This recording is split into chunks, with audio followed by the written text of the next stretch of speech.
Hey everybody, and welcome back to my channel for this Wednesday morning, afternoon or evening across where we may be at. I hope you're all treating yourselves well, and I hope it's going well for you.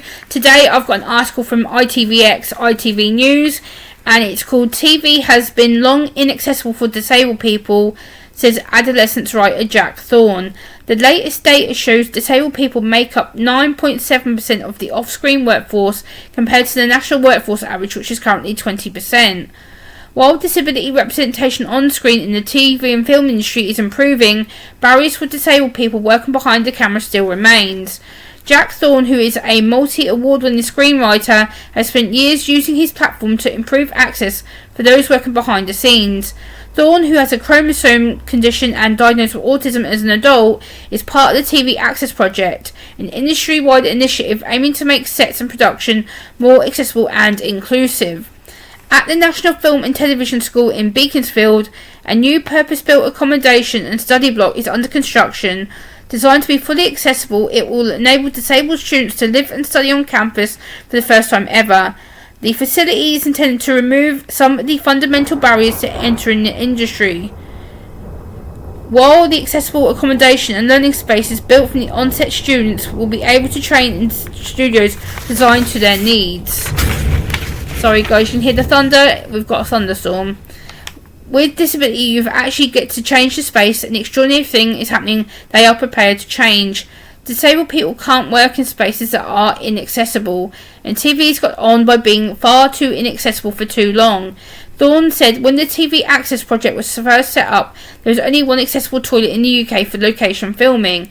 If you needed a toilet and was disabled, you'd have to find a different way to go. Thorne and his staff acknowledged that his own entry into the industry included writing on the Channel 4 series Skins, which was supported by opportunities that are still not available to everyone today. On the set of Wicked, he says, a disability coordinator was employed to ensure inclusive working practices.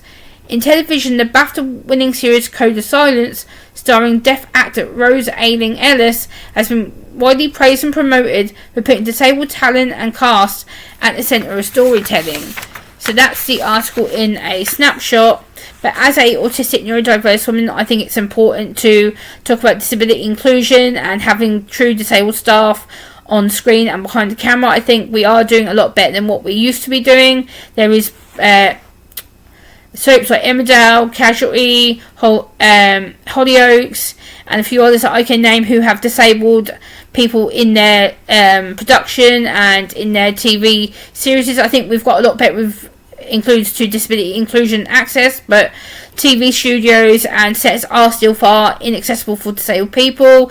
It takes a lot to figure out how we're going to get there, how to include our needs, things like quiet spaces, quiet rooms, sensory spaces, ways to learn our lines. Things like food and drink can be an issue as well. Noise can be a trigger. So again, it's about being inaccessible just with reasonable adjustments and reasonable adaptations.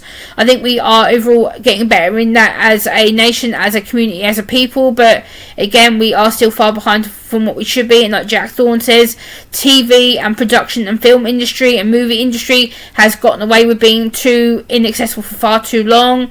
And again, it is getting better slowly over the years as it's gone by, but again, we are still not employing enough disabled, neurodivergent, physically disabled, mentally disabled people in TV, film, movie production or behind the scenes. So again, we still need to make a major step forward with regards to that, but I am so pleased that TV is slowly becoming more disability inclusive and accepting disabled people behind the scenes and in front of the camera. I think all we need to do is have people with lived experience go in there, teach them, help them to understand how to include us, how to accept us, and how to make sure that disability is included. It shouldn't have to be this stigmatized barrier. It shouldn't have to be this barrier that costs money.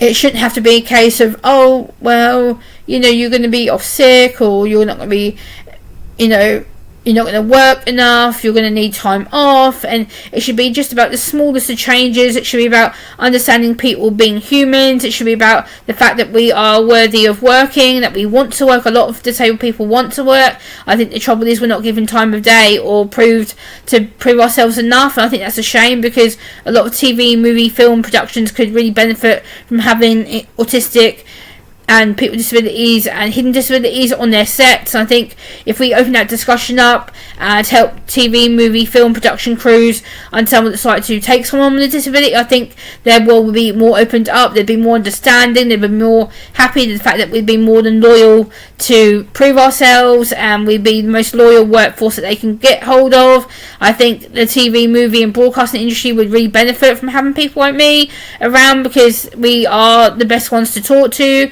We are the best ones with lived experience. We're the ones that know what it's like to be physically, mentally, intellectually disabled.